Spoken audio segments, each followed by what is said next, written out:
संग विवेक न हुई। क्यों नहीं लिख दिया कि बिना एमए बीए पीएचडी किए विवेक न हुई? क्यों नहीं लिखा? कबीर साहब ने तो पढ़ा भी नहीं, लेकिन आज उनके पीएचडी कर रहे हैं उनके एक लाइन पर, उनके एक दोहे पर पीएचडी कर रहे लोग। आओ कहते हैं जिनकी लाइन है, जिनकी दोहा है, जिनका एक पद है, कविता है, जिन्होंने लिखा, वो कहते हैं कि हाथ में कलम नहीं गयो हाथ। जो कबीर साहब ने कभी हाथ में कलम नहीं लिया, वो कबीर साहब की वाणी को आज बड़े बड़े विद्वान भी उसका अर्थ नहीं लगा पाते। कहे कि ओरी के पानी बेड़िए जाए। अब समझते रहो विद्वान लोग, आप लोग ही समझिए। कहते थे कबीर साहब ओरी के पानी बेड़िए जाए। ओरियानी कहते हैं इधर वाले को, बेड़ी कहते हैं ऊंच वाले को। कबीर साहब कहते हैं कि ओरी के पानी बेड़ी जाए। अब ओरियानी के पानी बेड़ी पर जाता है कि बेड़ी के पानी ओरियानी पर आता है? आप ही बताइए। पानी तो क्यों बोल रहे उल्टा पानी? हमने तो सीधा बोल रहे हैं। कहा कि ओरी के पानी बेड़िए जाए, खजड़ी लेके ओरी के पानी बेड़ी। अरे ओरियानी के पानी नीचे जाए कि बेड़ी पर जाए? नहीं, बेड़ी पर जाए। तो कहा कि यही तो बात है।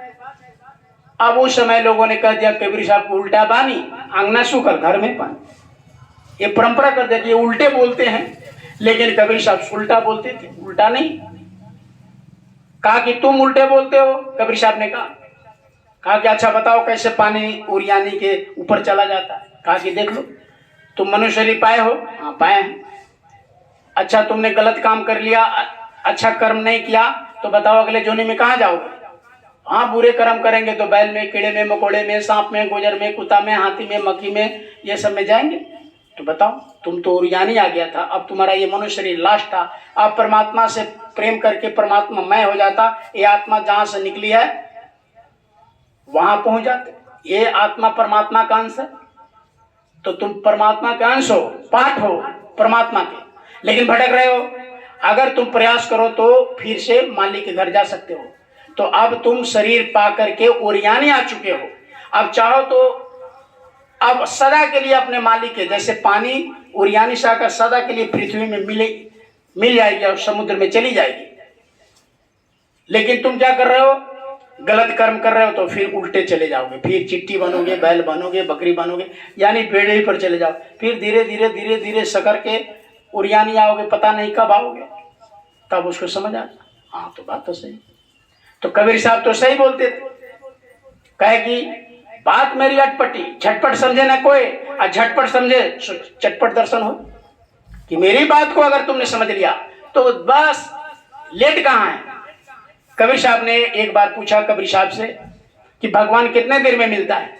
तो कबीर साहब ने कहा कि इधर से बिचड़ा उखाड़ो, इधर से लगा दो, बस इतने में भगवान। अरे कितना हवन, कितना यज्ञ, कितना जग, कितना जप तप, 12 वर्ष उल्टा रहो, माला जाप करो, क्या करो, लोग करके करके कितना लोग उल्टे खड़े रह गए, कुछ नहीं मिला। अब तुम कहते हो कि बस सेकंडों में मिलता है, इधर से उखाड़ो इधर लगा दो।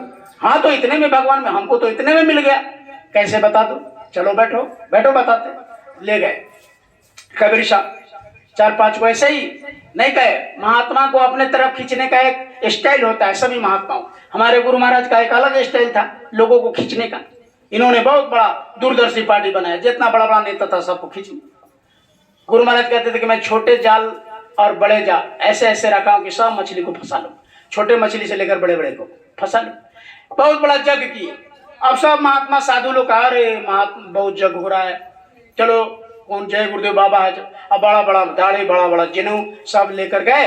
अब वहाँ 72 में ये चित्रकूट में, और वहाँ गुरु महाराज पहुंचा। सब जब महात्मा लोग इकट्ठे हो गए तो उनके लिए एक मंच पर बैठा, कहे कि देखो चित्रकूट के साधु, अरे अभी तक देश में भारत में धर्म कर्म है, उस चढ़ावना लिया करके इसमें चित्रकूट में चढ़ावना चढ़ा रहे, तो तुम बैठकर यहाँ कीचड़ पिचड़ महात्मा बन के खा रहे हो। ये धर्म कर्म खत्म हो जाएगा हिंदुस्तान से, सब लोग शराबी कबाबी मांसाहारी हो जाएंगे, कोई धर्म कर्म का भेदभाव कुछ नहीं समझेंगे, कोई चढ़ावना नहीं आएगा, तुम मजबूरी में जाओगे, इसलिए मेरी बात को मानो। सब ये सब दाढ़ी वाड़ी छिलवाओ, जिन्हों हटाओ, सब अपने अपने घर में जाओ, घर में रह करके भजन करो और मेरे ये शाकाहार का प्रचार पूरे गली गली में कर दो।